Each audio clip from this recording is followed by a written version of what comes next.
Hey, what's up everybody, and welcome to more Ark Survival Evolved. Now in this video I'm going to try and address a question that I always get on Facebook and Twitter and on YouTube, is how do I make a better base? How do I get a better design so my base is still there by the time I come back in the morning? I always get raided and there's no loot and I've got to start again from scratch.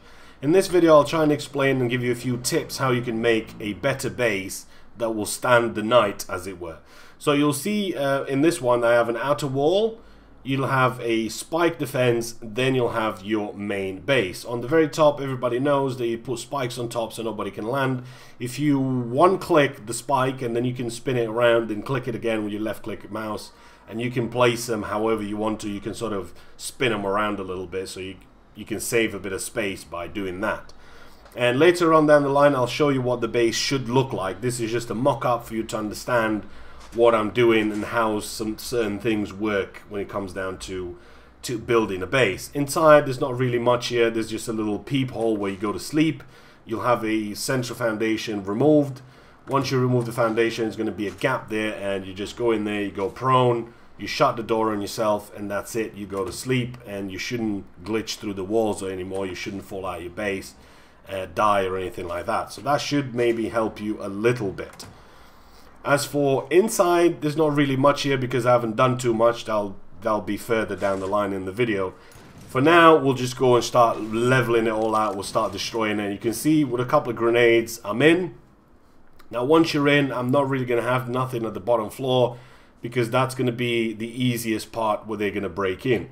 They're going to have explosives, they're going to have grenades, whatever they have. It's the easiest place where you can bust in. So let's just keep going, keep destroying, and you'll see something magical happen with those pillars I mentioned earlier on.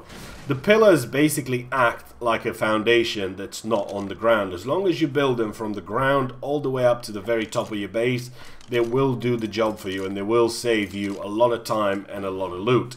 Now, even if somebody does come in, as I mentioned, with grenades and C4 and breaks all your bottom level out to try and get to your loot, they will use a lot of grenades. They will use a lot of C4 for them to get into your base. Rock is easy enough to gather. There's plenty of rock around the beaches and mountains and everywhere. You can find tons and tons of rock. And if there's a few of you in your tribe, it shouldn't really be an issue for you to get plenty of rock for you to build this base. That's why I built it out of rock or stone. So as you can see, everything has been leveled, all my floors are gone, all my foundations, yet my base still stands.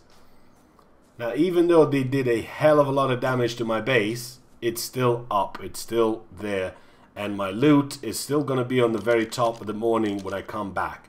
Now, I'll just go ahead and destroy a few things just to get inside and show you a little bit more. But the most important thing that I wanted to save is my loot, which is inside, and it's still going to be safe. And then all I need to do in the morning when I come back, or when you log back, then just make a couple of floors, make a couple of foundations, and your base will be back to normal again within 10-20 minutes or whatever, depending how many people are in your tribe, how long it takes you to gather that material. But I would suspect if there's more of you in the clan, you'd have lots of loot upstairs and pre-made walls, so you can just throw them in whenever you're ready. So that's the basic idea of how the pillars work. As long as you have 4 pillars in 4 different corners and you don't have your base too wide, then you need to have 3 pillars. So that you have 3 and 3, that's 6. But as this one was only, I think, 3 or 4 foundations long, you only need 4 in each. You only need 1 in each corner, which makes it 4.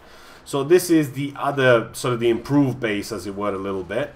Now, if they got through your first set of defenses and they got a T-Rex to sort of glitch in there because you haven't finished it yet, they can try and get closer to your wall by just walking on the T-Rex and putting C4 on your wall. Now, this way, the more space you give it, the better, because you won't be able to get anywhere near your walls. And if he does fall, he's going to fall onto the spikes and he's going to die.